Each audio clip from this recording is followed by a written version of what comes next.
Welcome to class 7 on topics in power electronics and distributed generation. In the last class we were looking at symmetrical components techniques and looking at models of the line, transformer, etc. Today we will continue with the transformer model. We will look at the phase relationship between the windings of the transformer. And if you look at a typical 3-phase transformer, you can have YY, delta, variety of 4 combinations, and typical assumption is that YY and delta is at 0 degree phase shift. So,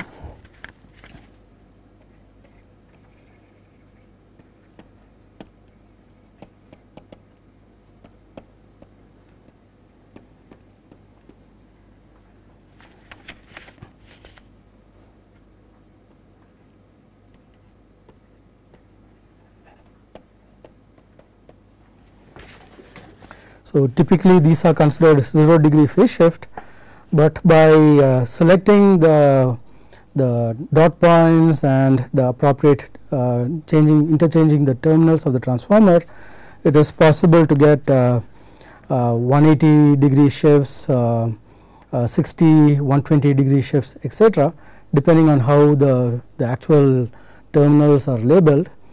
If you look at a delta Y or a Y delta transformer,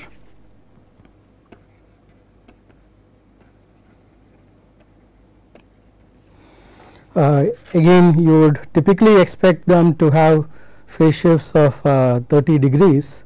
We will see that it is possible to get 30 degrees, 90, 150 degrees, etc., depending again on the sense of the winding and how the windings are connected. We will do this through a couple of examples. Okay.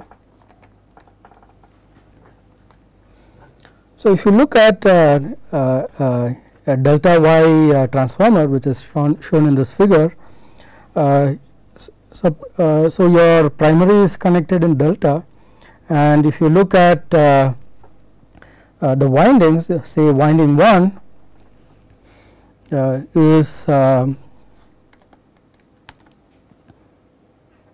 is connected between phase A and C, winding 2 is between B and A, and winding 3 between B and C and B.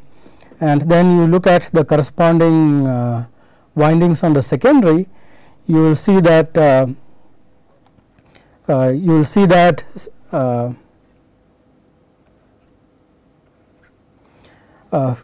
phase A on the secondary is in phase with winding 1.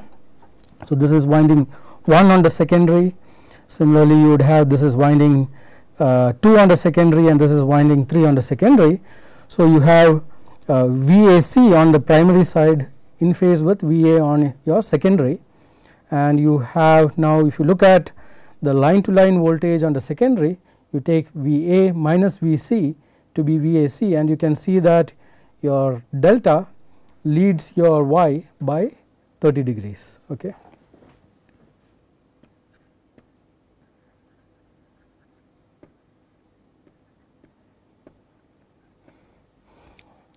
So, if you now look at the second case over here, where you have a change in the dot points and the way the windings are connected, you have now windings 1, 2 and 3 connected on the delta side as in the previous case, and the corresponding windings on the secondary is winding 1, winding 2 and winding 3, and the dot points are brought in. So, if you look at VAC on the primary, now that is now having a going to the secondary winding on C, and you can look at what VA, VB and VC would be in this particular case. And you can see now, if you plot VAC, it is VA minus VC. Now, your delta is lagging your Y by 30 degrees. So, you can have a delta Y transformer, depending on your winding configuration. You can have plus 30, minus 30, plus 90 minus 90, and now if you look at both the YY delta Y transformers, it is possible to have every 30-degree point on your clock can be obtained with the winding connections on your transformer. Okay.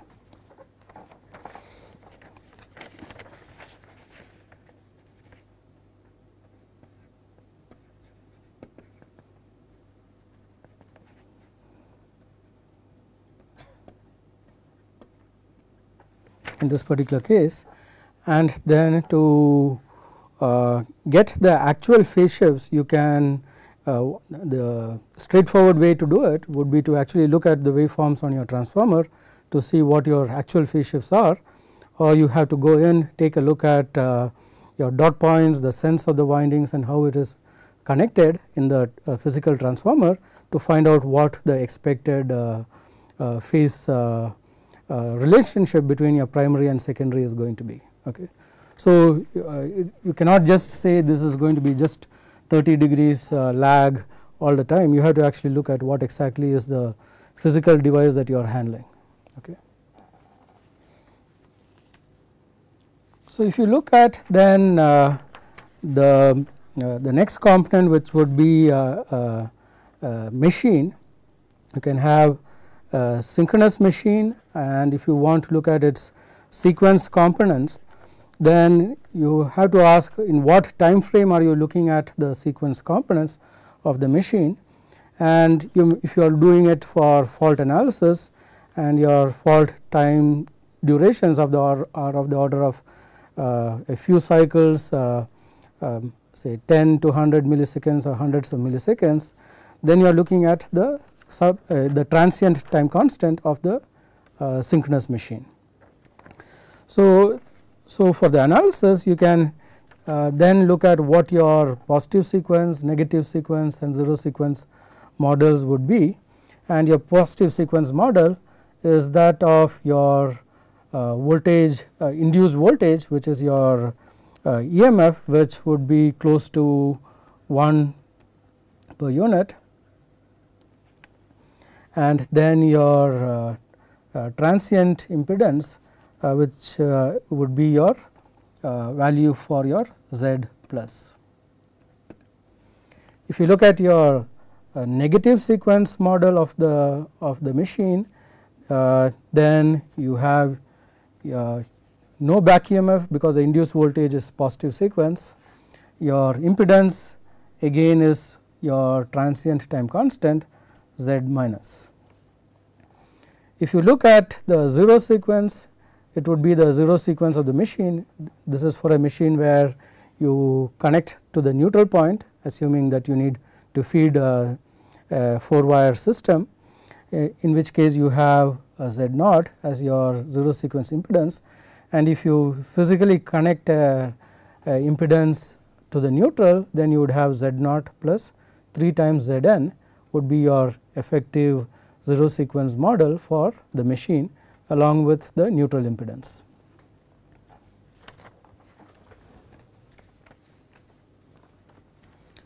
So, with these models we can now look at what would happen when you have a unbalanced fault in a system. Okay.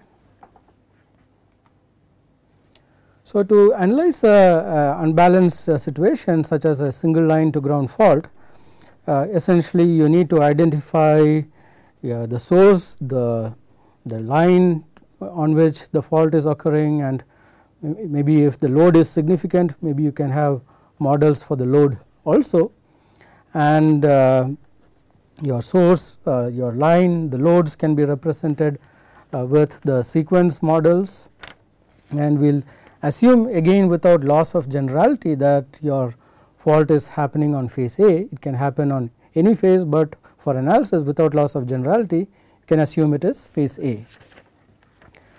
So, if you have a fault with fault impedance ZF, you have a voltage on your phase A which is equal to Vf, and you have no fault, and you have a corresponding fault current If flowing through the fault, and you have no fault currents in phase B and phase C because they are not connected to the point to the ground at which the fault is occurring.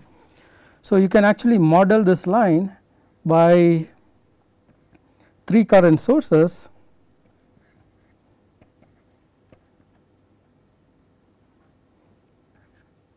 IFA and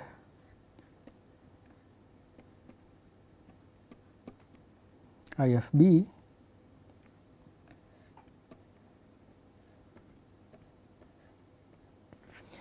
and your IFA is equal to your actual fault current and your IFB is equal to 0 and your IFC is equal to 0, and replacing your fault impedance with these current sources will not change the circuit in any way, because your current that you are actually extracting is exactly the same as what you had with your fault impedance. So, at the point of fault you have VA is equal to VF is equal to IF ZF. So, you can now write your sequence components of your voltage and current at the fault. So, you have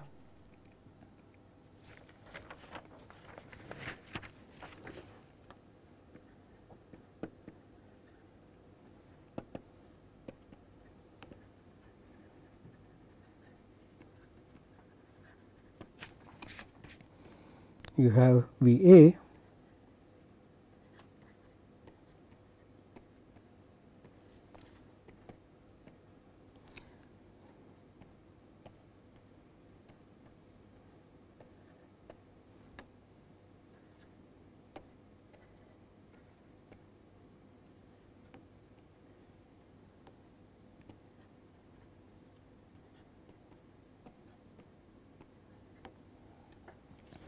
and we know our VF is equal to VA and is equal to, now if you take the first row of this matrix multiplication, you get V 0 plus V plus plus V minus. And if you look at your corresponding currents, you can write your fault currents IF 0, IF plus, IF minus as 1/3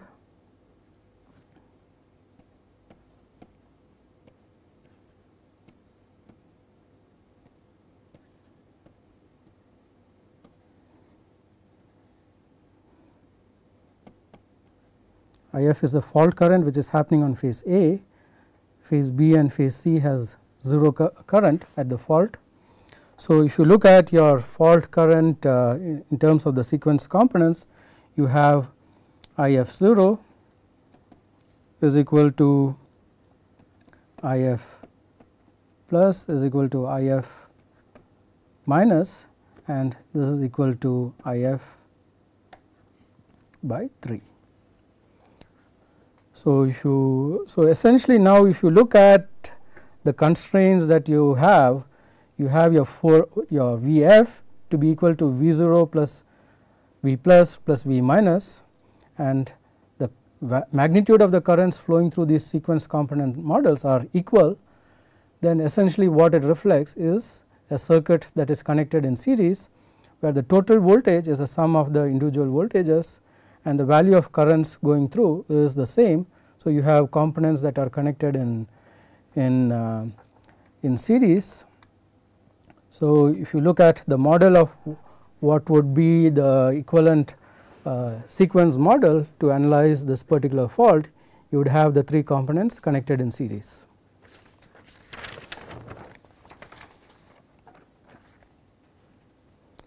So, if you look at what goes into each of these blocks, you have the positive sequence part of your circuit put into one particular part of the model, then you have the negative sequence part, then you have the 0 sequence part. They are all connected in series. So, your IF plus, IF minus and IF 0, they are equal, and which is in turn is equal to IF by 3, and if you look at the total voltage across the 3 components, that is equal to your Vf, which also happens to be your Va at the point at which the fault is occurring. Okay.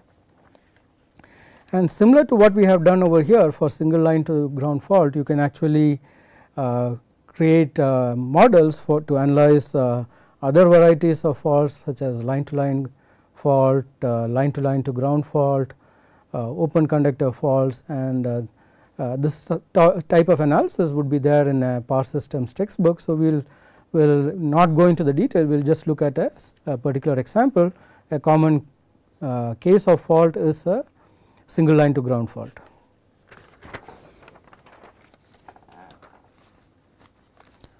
So, with this we will look at an example where we have a synchronous machine feeding a particular line, and you have a circuit breaker which you want to protect the line or the loads connected to the line, and you have a fault on this line, and you want to look at what your 3-phase fault current would be and what your single line to ground fault current would be, and then determine if you connect what would be the value of neutral reactance that you may want to connect to make sure that both the current levels stay similar.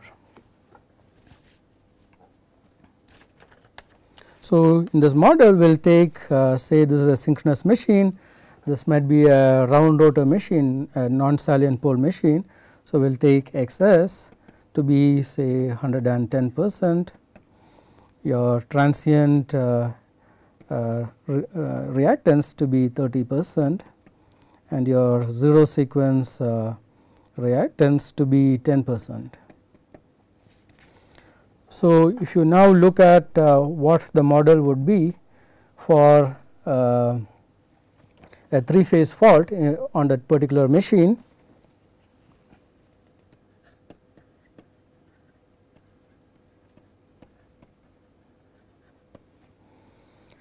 the circuit model would be quite straightforward, 1 per unit, your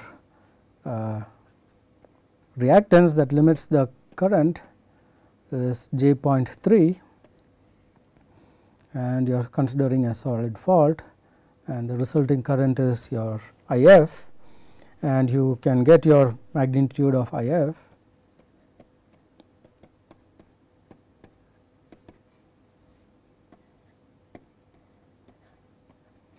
So, you would expect a fault current of the order of 3.3 per unit to flow when you have a solid 3-phase fault on the terminal at the output of the machine.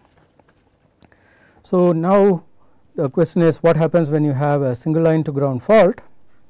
So, for the single line to ground fault, you take your sequence components and assemble the network in series.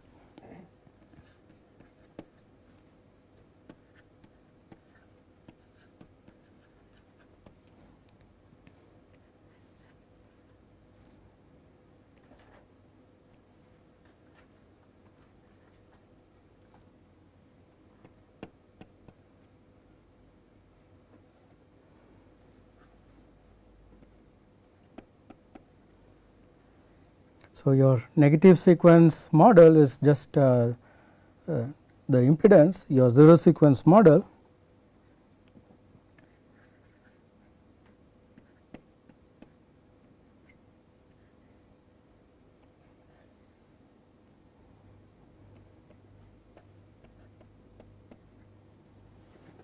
So, you get If by 3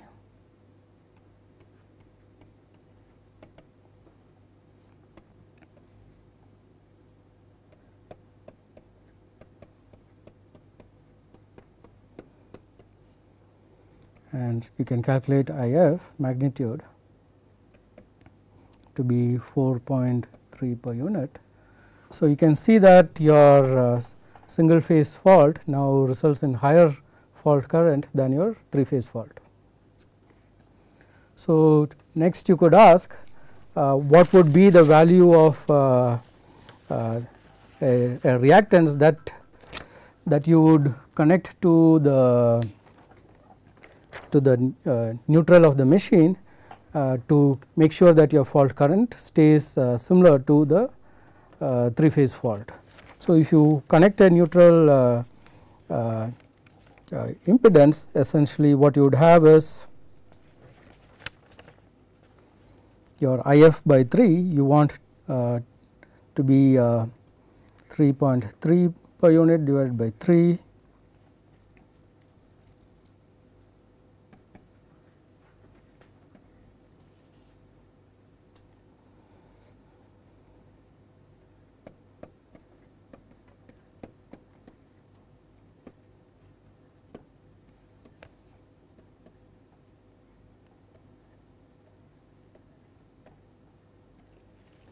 And you can calculate your Zn to be about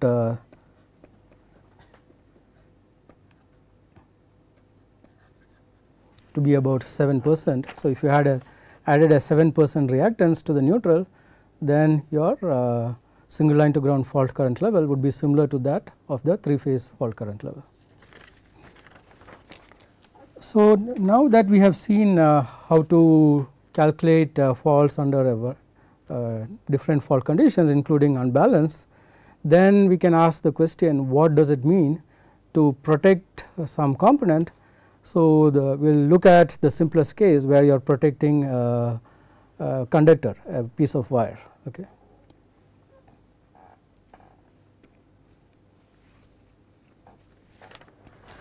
So, if you want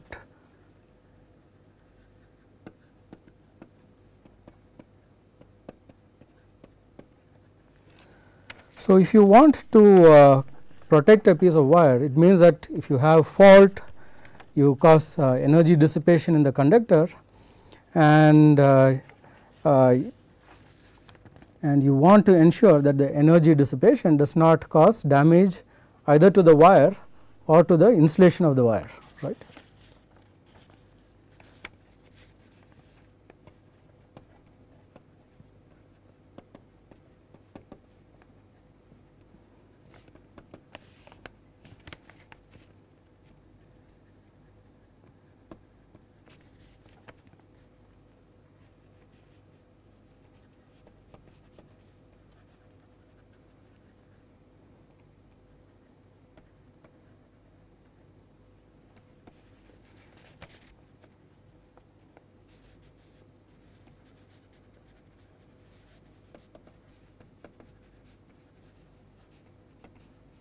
Can be damage to insulation or to connectors where are the mounting points.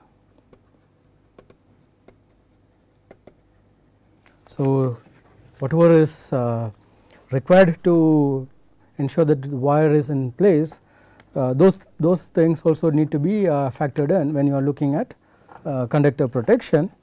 So, we will take a look at a wire. So, if you have a wire of a given wire gauge, we know it is called cross sectional area.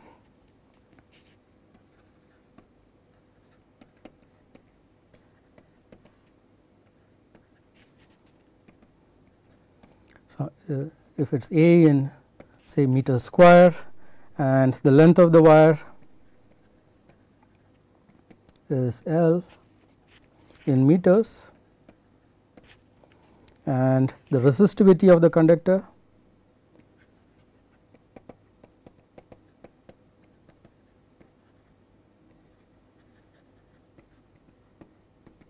is rho in ohm meter, and the density of the conductor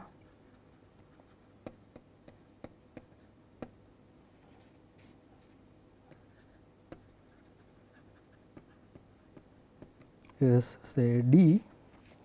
So, this is kg per meter cubed.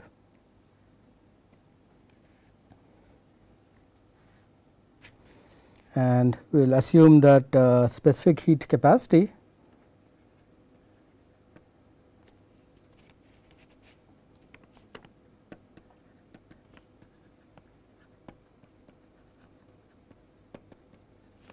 of the conductor is C, and this is in joules per kg per degree centigrade.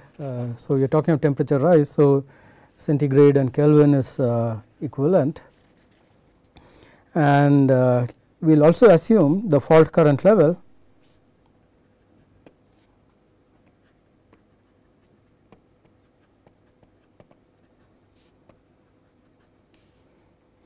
is IF. So, the fault current level is determined by your upstream impedance and your voltage behind it, and your fault duration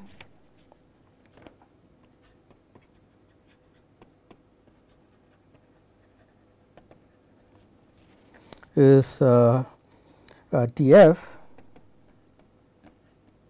in seconds, and this is determined by your protective device which has to clear the fault. Okay. So, if you look at then the resistance of the conductor, you know the resistance of the conductor is rho L by A is the value of the resistance in ohms, and the energy dissipated during the fault is I square R is the power dissipated, and I square R for a duration of t gives the energy in joules. So, EF is the energy dissipated in joules. Okay. So, if you have a conductor of weight, we will assume that the area of the wire is A, the length is L, and D is the density. So, DAL is the weight of the wire. You can assume maybe it is some cylindrical tube, or so you could make some assumptions and look at what the weight of the wire is, and you get the weight. Then you can calculate the temperature rise as the maximum temperature would be your nominal temperature at which it was operating before you had the fault, plus your energy that is deposited during the fault divided by the weight into its specific heat capacity. Okay. So, if you now write down the values of these particular components, essentially what you would get is a relationship between what your maximum temperature is and your parameters of the circuit. You could assume that say for example, for a copper conductor,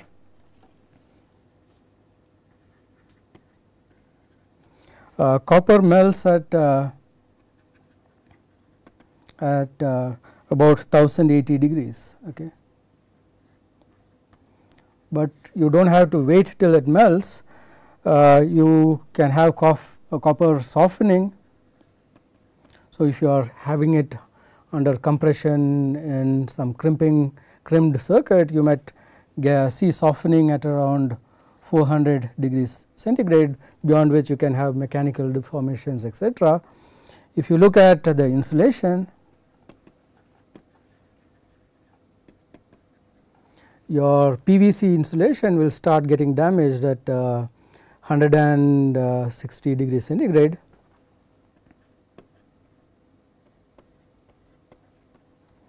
And if you look at more sophisticated insulation such as XLPE or cross-linked polyethylene, you are talking about maybe 250 degrees C.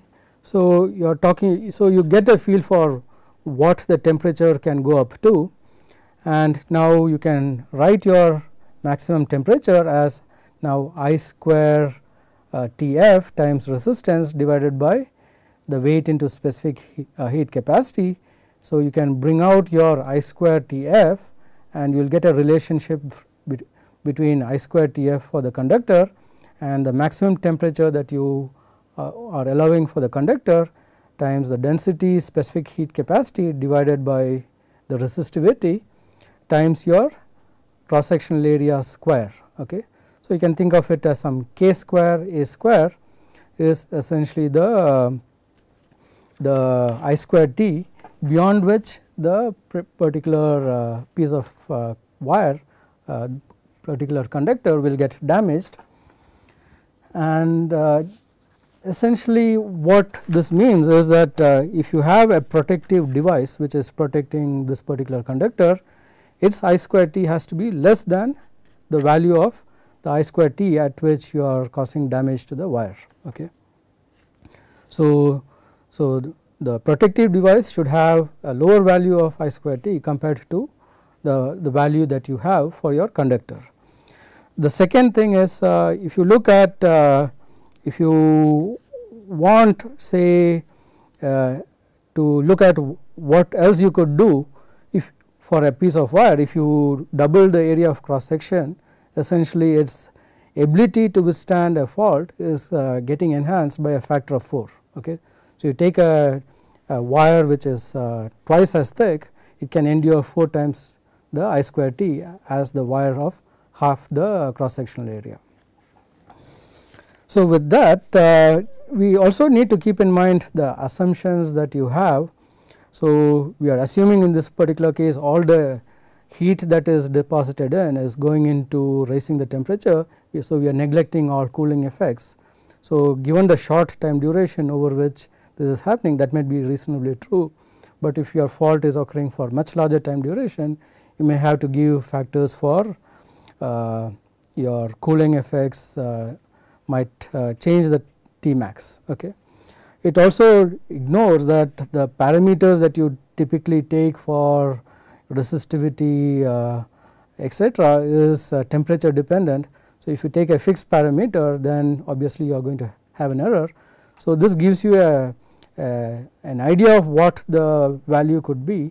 Your actual I square t can have need additional factors to be considered to look at what exactly would be the point at which your wire can get damaged, because you know that obviously at higher temperatures the resistance would increase, essentially reflecting in the resistivity being a function of temperature. Okay. So, similar to what you have done for the wire, you could actually do similar analysis for other types of components such as windings, coils in transformers, machines, etc., to look at what would be the level at which you can cause damage to the conductor. Okay. So, the other thing that you could look at is what would be the typical parameters. Say if you are considering different types of materials, if you look at say copper, so you have copper's resistivity is 1.7 into 10 to the power of minus 8 ohm meter. Its density is 8.9 into 10 to the power of 3 kg per meter cubed. Its specific heat capacity is 0.4 into 10 to the power of 3 joules per kg per degree centigrade. If you look at for aluminum, say you have aluminum conductors rather than copper conductors, you have 2.82 into 10 to the power of minus 8 ohm meter. For density it is 2.9 into 10 to the power of 3. So, the resistivity of aluminum is not as good as that of copper. Its density is having a smaller value because it is a lot lighter. Its specific heat capacity is 0.9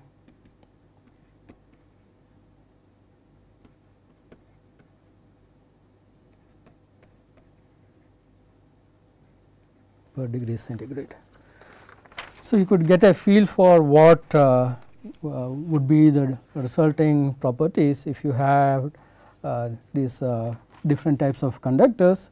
So, we will look at an example to look at a piece of say 12 gauge wire and see what it takes to protect it.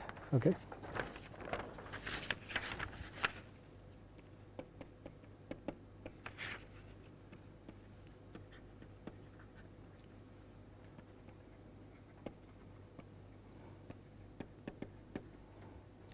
if you look at the ampacity of the wire, it is roughly 25 amps if you look at the wire tables.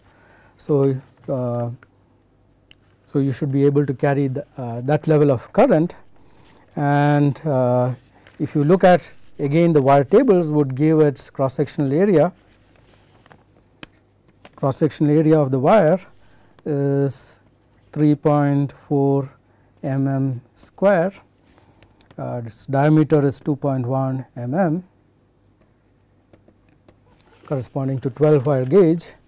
We will consider a unit section. As you saw in the formula previously, the length gets cancelled out in the I square T expression. We will consider a unit length of wire. Okay.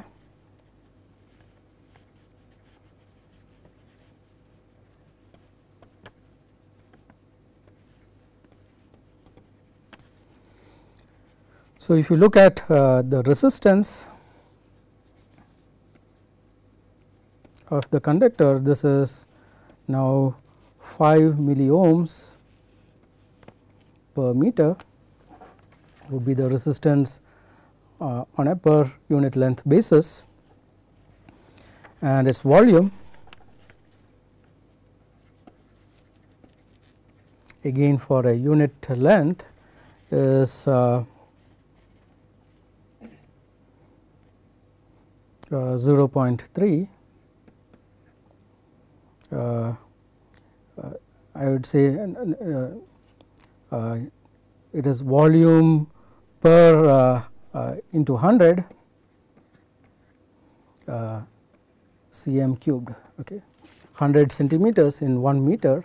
So, that gives you its volume, and then you can use that to calculate the weight. It turns out to be about 3 grams per meter.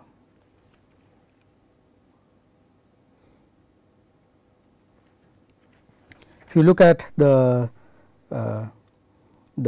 specific heat, this turns out to be 0.4 joules per gram per degree centigrade, and if you look at the fault current level is limited by the upstream impedance.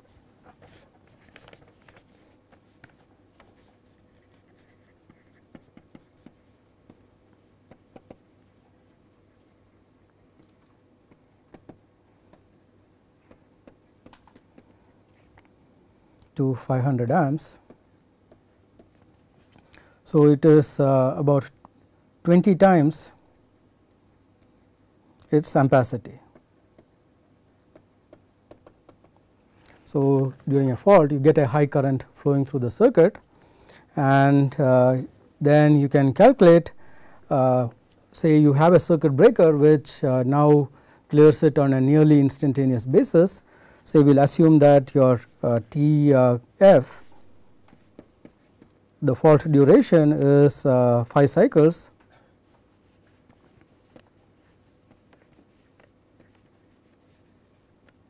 or 100 milliseconds. So, next you can calculate what is the energy dissipated during the fault duration. So, your EF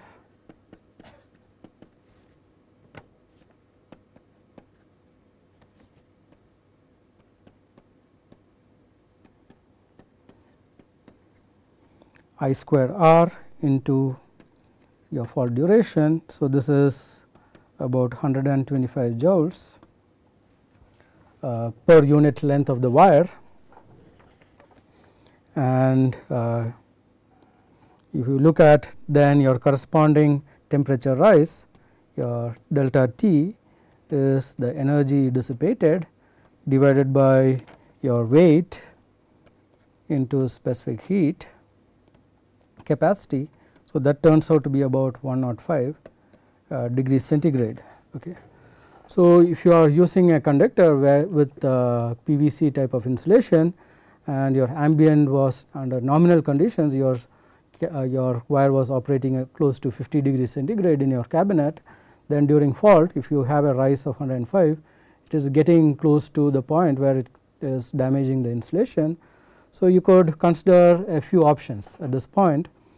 One option is maybe you could look at a protective device which can operate in a quicker manner, maybe 3 cycles rather than 5 cycles.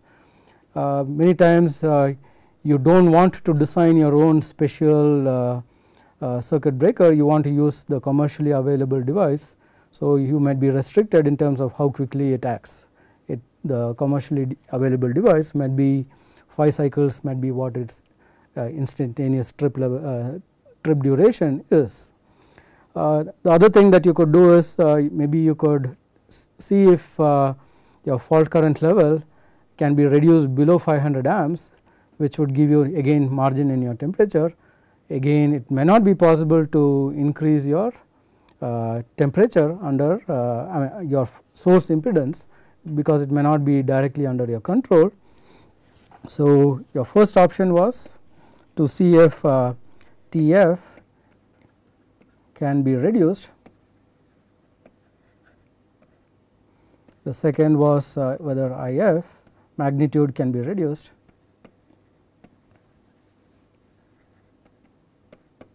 The other thing that you could do, which might be more directly under control, is maybe instead of a 12 gauge wire you use a thicker wire, you might choose a 10 gauge wire, okay, because you saw that your I square T goes as A square. Now, using the thicker wire will reduce the temperature to which it would go during the fault duration.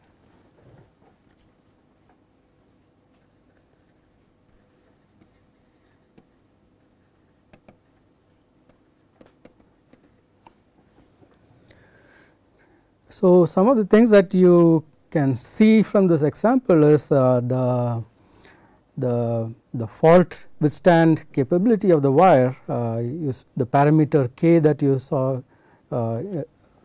in the expression over here depends on a number of factors. It depends on the material, whether it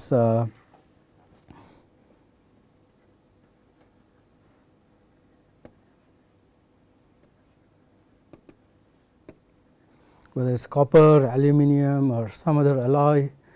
It depends on your insulation.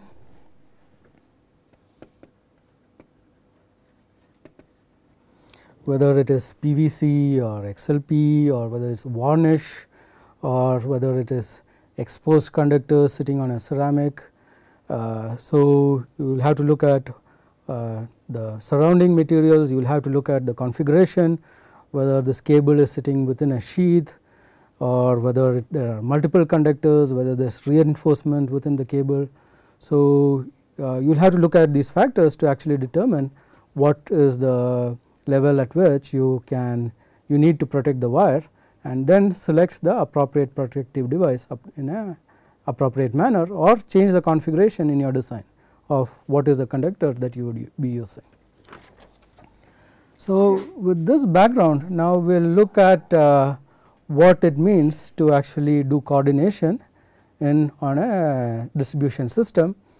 So, we will look at the example where, say, you have couple of circuit breakers, a upstream breaker and a downstream breaker, and you want to coordinate the operation of the two breakers.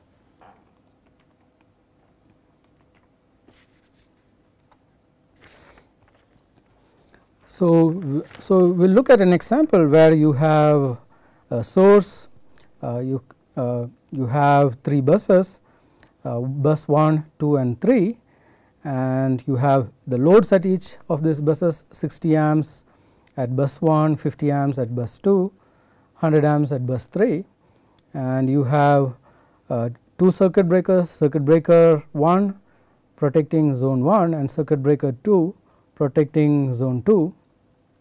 Zone 3 is whatever is downstream of bus 3, okay. And you have wiring that these wirings could be having different ampacity levels. So, you need to protect them appropriately, which could be the reason why you have couple of breakers.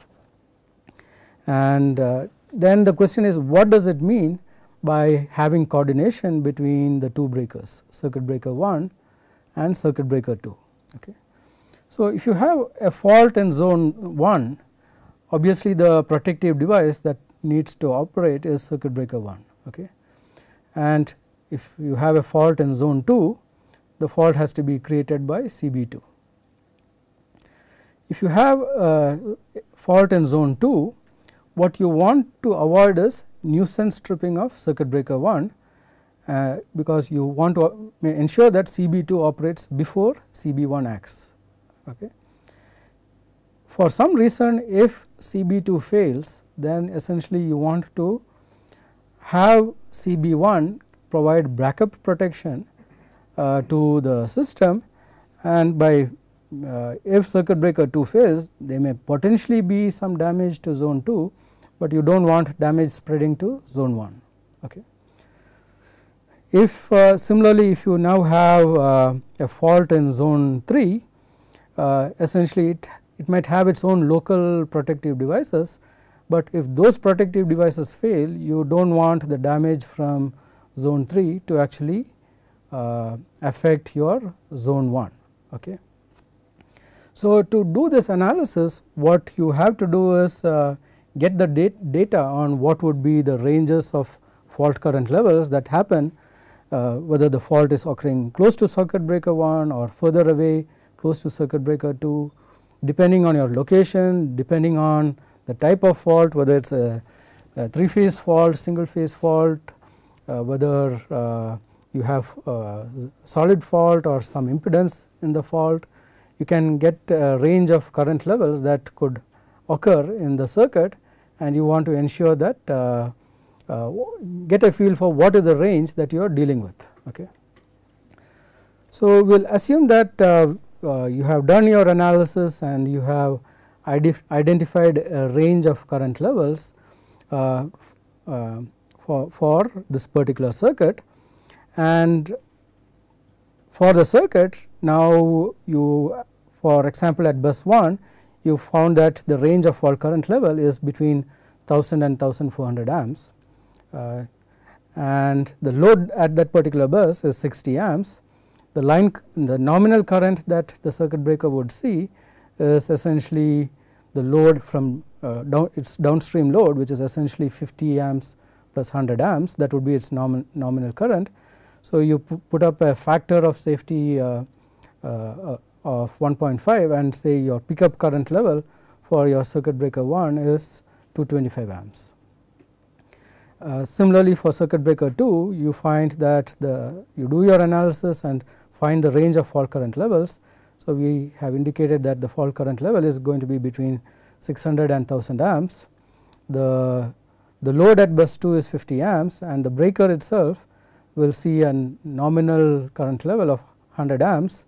So, we will take a factor of 1.5 and take its pickup current level as 150 amps, and the downstream fault downstream of bus 3 in zone 3 has a range of current levels between 450 and 600 amps.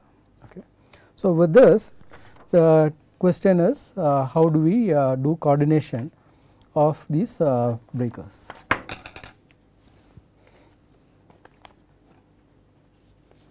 We will also make an assumption on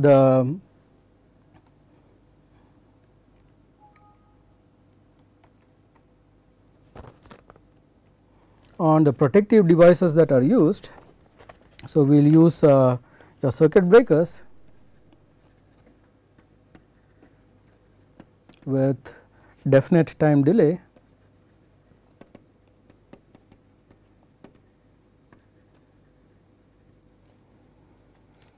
of 2 cycles of 40 milliseconds and extremely inverse characteristics.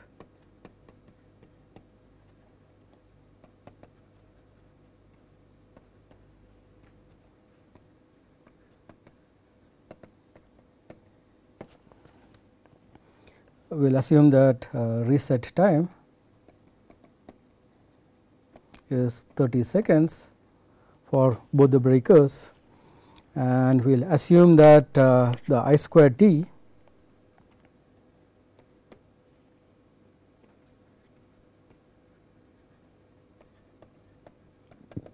in zone 1 is 2 into 10 to the power of 6 ampere square second, and for zone 2 is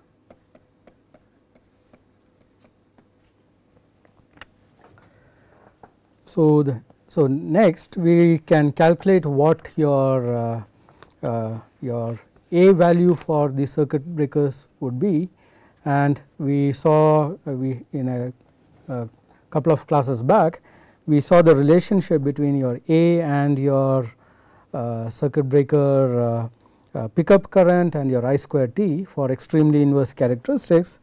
We have A for CB1, which is roughly given as I square T divided by I square pickup,